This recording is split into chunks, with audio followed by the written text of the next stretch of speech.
School में भूत की कहानी। बच्चों के लिए स्कूल उनका दूसरा घर कहलाया जाता है, घर जहां हम सेफ फील करते हैं।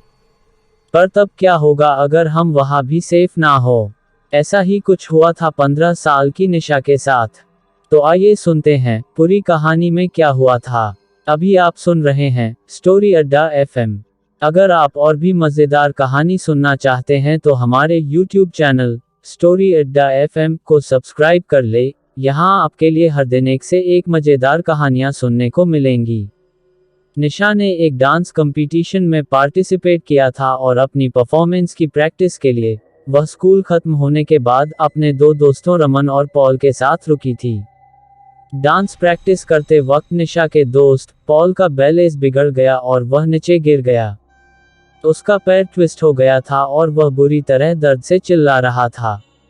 स्कूल के सब टीचर्स जा चुके थे और हेल्प के लिए उन बच्चों के पास कोई भी नहीं था।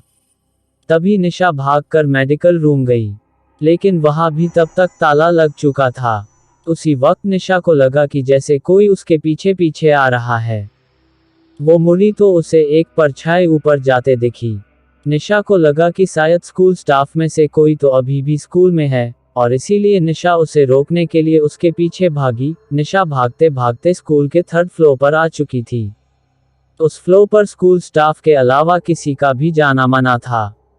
निशा पहले तो वहां सीढ़ियों के पास ही खड़ी होकर आवाज लगाने लगी, पर उसे कोई जवाब नहीं मिला। इसलिए वो थोड़ी आगे गई और उसने देखा कि उस फ्लोर पर सिर्फ एक ही रूम था और उस पर भी ताला लगा हुआ था और उसे वहां भी परछाई दिखी। निशा को कुछ समझ नहीं आ रहा था, तो वह परछाई को अपने मन का वहम मानकर वापस जाने लगी। लेकिन तभी उसे एक अजीब सी आवाज आई।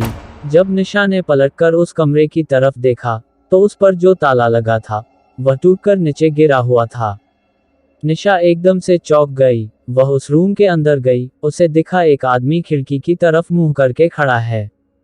निशा ने उससे पूछा क्या वह उसके साथ चलकर पॉल की मदद करेगा, लेकिन वह आदमी ने निशा को कोई रिएक्शन ही नहीं दिया। निशा को सब कुछ बहुत अजीब लग रहा था। उसने फिर से उस आदमी को पुकारा, लेकिन तभी अचानक उस कमरे का दरवाजा अपने आप बंद होने लगा। निशा ये देखकर घबरा उठी। वह दरवाजे की तरफ गई और उसे खोलने की कोशिश करने लगी, लेकिन वह दरवाजा नहीं खुला। तभी निशा को उस आदमी की हंसने की आवाज आने लगी। वह बहुत डरावने तरीके से हंस रहा था और धीरे धीरे उसकी हंसी तेज होती जा रही थी। निशा को पलटकर देखने की हिम्मत ही नहीं हो रही थी और वह डर के मारे जोर से दरवाजे को पीटने लगी। तभी निशा को अपनी गर्दन पर हल्की सी हवा का एहसास हुआ। उसने पलटकर देखा तो उसका दिल दहल उठा। वह आदमी जो कुछ देर पहले खिड़की की ओर देख रहा था, वह अब ठीक उसके सामने खड़ा था। उसके चेहरे पर एक हल्की सी हंसी थी, जो निशा को बहुत डरावनी लग रही थी। वह निशा को ऐसे घूर रहा था जैसे वह आज उसे जिंदा नहीं छोड़ेगा। उसने निशा को पकड़ लिया और उसे अपने पास खींचने लगा। निशा का रोना छूट गया और वह डर के मारे बहुत जोरों से चिल्लाई। उस आदमी ने निशा के मुंह पर हाथ रखा और निशा के साथ बदसलूकी करने लगा। उधर निशा को ढूंढते हुए रमन स्कूल के गार्ड को लेकर 3rd फ्लोर पर पहुंचा, जहां उन्हें निशा की चीख सुनाई दी। वे जल्दी से उस कमरे में गए और उन्होंने देखा निशा जमीन पर बैठी रो रही है और उसके आसपास कोई नहीं है। उसकी शर्ट ऊपर से थोड़ी फटी हुई थी और उसके चेहरे पर चोट के निशान थे। उसने सबको अपने साथ हुआ सारा किस्सा बताया। निशा के साथ हुए इस हादसे को सुनकर स्कूल गार्ड का चेहरा बिल्कुल पीला पड़ गया।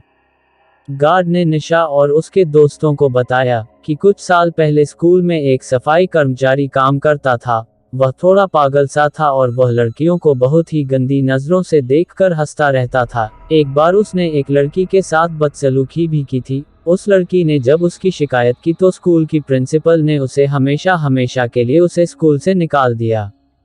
उसके एक हफ्ते के अंदर उस पागल आदमी ने 3rd फ्लोर वाले स्टोर रूम में जाकर खुद को मार डाला। उसकी मौत का काफी दिनों तक किसी को पता ही नहीं चला था।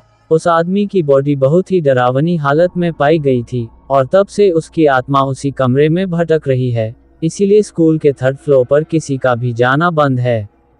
इस घटना के बाद निशा इतनी डिस्टर्ब हो गई कि वह कुछ दिन तक स्कूल ही नहीं गई, बल्कि कुछ ही महीनों में उसने एक नए स्कूल में एडमिशन भी ले लिया। लेकिन वह कभी भी उस आदमी की भयानक हंसी नहीं भूल पाएगी।